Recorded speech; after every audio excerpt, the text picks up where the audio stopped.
안녕하십니까. 저는 리딩투자증권에서 투자 전략을 담당하고 있는 곽병열 연구원입니다.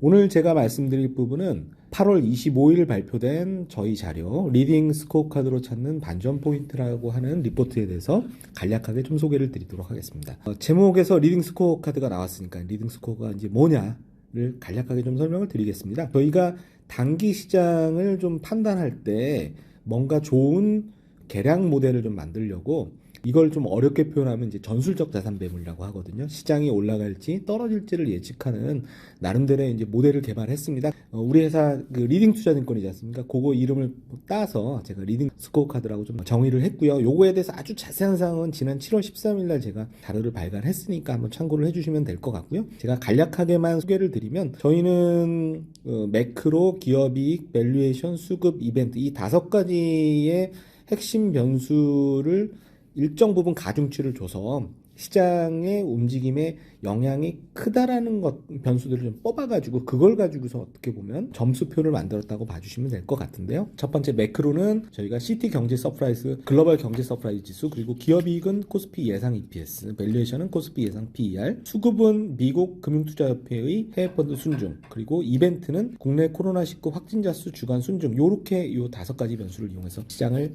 이제 판단하는데 지난 4주간의 저희 리딩 스코어 카드에서 점수를 좀 봤더니 10점 만점에 4점 이하를 또 4주 정도 계속 기록을 했습니다. 이거는 대단히 안 좋은 시그널들이 나타났다고 보시면 되는데 실제로 지난 4주 동안 주식시장이 굉장히 좀 어려움을 겪었지 않습니까? 그럼 저희 스코어카드가 어느 정도는 잘 예측을 했다라고 말씀드릴 수 있을 것 같고요. 향후에 그러면 이 5가지 변수가 어떻게 움직이냐에 따라서 과연 지금 이번 주 초에 이제 반등이 나오고 이 반등의 연속성이 있을지 없을지를 좀 테스트하는 국면인데 그거를 저희의 핵심 변수를 가지고서 한번 제가 살펴보고자 했습니다. 그래서 그거에 대한 부분을 좀 말씀드릴 텐데 특히 오늘 말씀드릴 부분 매크로랑 기업이익 중심으로 말씀드리겠습니다. 왜 그러냐면 이게 저희 스코어카드에서도 가장 높은 배점을 가지고 있는 변수이기 때문에 특히 그러하다라고 말씀을 드릴 수 있는데요. 먼저 이제 경제 서프라이즈 지수를 가지고서 말씀드리면 결론적으로는 저는 5주 동안 사실은 저희 스코어카드 가장 나쁘게 하는데 가장 큰 역할을 했던 게 이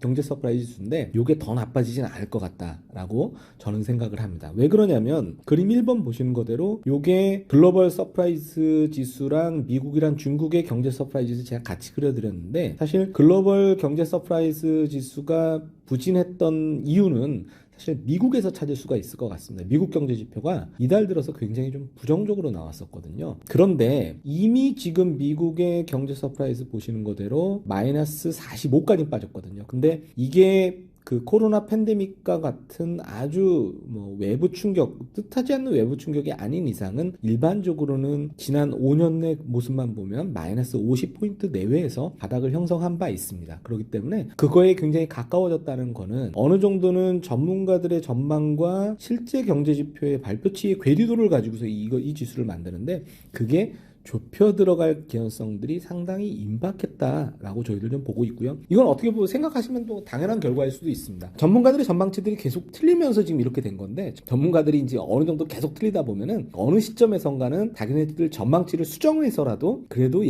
실제치를 맞추려고 하는 노력들이 있을 것이고 그 임계점에 굉장히 근접했다라고 봐주시면 될 것 같습니다. 그래서 그런 부분을 먼저 한 가지 말씀드리겠고 두 번째, 과연 우리나라 기업이익의 방향성은 8월 초 이후에 소폭 하향 조정되면서 이것도 우리 스코어카드에 좀 부정적인 영향을 줬는데 계속 그럴 것이냐, 요거는 그림 2번을 한번 봐주시면 좀 좋을 것 같은데 사실 우리나라 기업이익의 예상치는 코로나 전후에서 굉장히 큰 차이점을 보여줍니다. 코로나 이전만 하더라도 2020년 이전만 하더라도 사실상 우리나라의 기업이익은 그림에서 보시는 거대로 중국이랑 굉장히 유사한 궤적을 그렸습니다. 하지만 코로나 팬데믹 이후에는 완전히 미국이랑 지금 동조화되는 경향을 보여주고 있거든요. 그러면 중요한 거는 과연 우리나라 기업이익이 여기서 추가적으로 하향 조정될지 안 하향 조정될지 볼 때는 우리나라 것만 가지고서 판단하는 것보다는 과연 미국의 이익이 지금 꺾이고 있는지를 보는 게 굉장히 중요하다는 거죠. 근데 다행스럽게도 미국의 기업이익의 이익 같은 경우 12개월 예상 EPS 같은 경우는 상당히 견조한 모습을 계속 유지를 하고 있습니다. 그렇다고 보면 제가 봐서는 속도 조절이 될 수 있을지 몰라도 미국의 이익이 꺾이지 않는다고 보면 우리도 그거를 따라갈 개연성이 훨씬 더 가지고 있다라고 볼 수가 있을 것 같습니다. 그래서 지금까지 말씀드린 부분 좀 정리를 드리면 CT 글로벌 경제 서프라이즈 지수 같은 경우는 아마도 영선 부근에서 저점 테스트한 이후에 회복을 시도할 개연성을 가지고 있다라고 첫 번째 제가 말씀드린 부분 정리할 수 있을 것 같고요. 그리고 코스피 예상 EPS 같은 경우는 추가적인 하향 조정보다는 아마 미국이랑 동조화되면서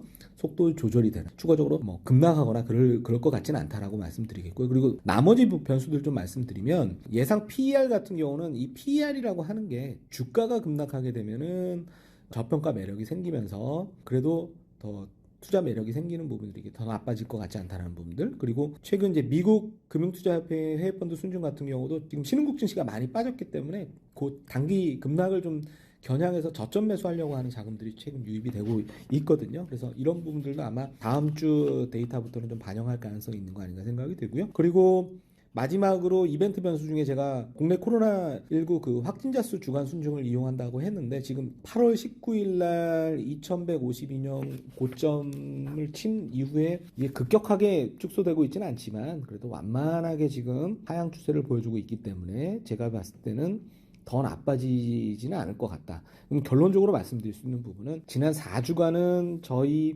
리딩 스코어 카드가 굉장히 좀 낮은 스코어로 고생을 했지만 그리고 이게 주식 비중을 좀 축소해야 된다는 시그널로 작용하면서 주식 하락을 좀 저희 계량 모델에서 예측했지만 향후에도 이럴 것이냐 그렇지 않을 것 같다. 왜냐 지금 말씀드린 5가지 팩터들을 저희들이 유심히 봤더니 더 나빠지는 쪽보다는 개선되는 쪽이 유력하기 때문에 아마 지금부터는 박스권 국면에 좀 바닥에서 좀 탈피해서 다시 박스권 한 중단 이상의 회복 시도가 나타나는 국면이 저희 스코어 카드에서 다음 주부터 좀 나타날 가능성이 있기 때문에 이런 부분들 좀 참고하셔가지고 투자를 하시면 좋을 것 같다. 이렇게 정리를 드리겠습니다. 저 자세한 부분은 제 자료 한번 이번 자료 8월 25일 자료 그리고 7월 13일 자료를 한번 찾아 읽어봐 주시면 도움이 되실 것 같습니다. 그동안 경청해 주셔서 고맙습니다.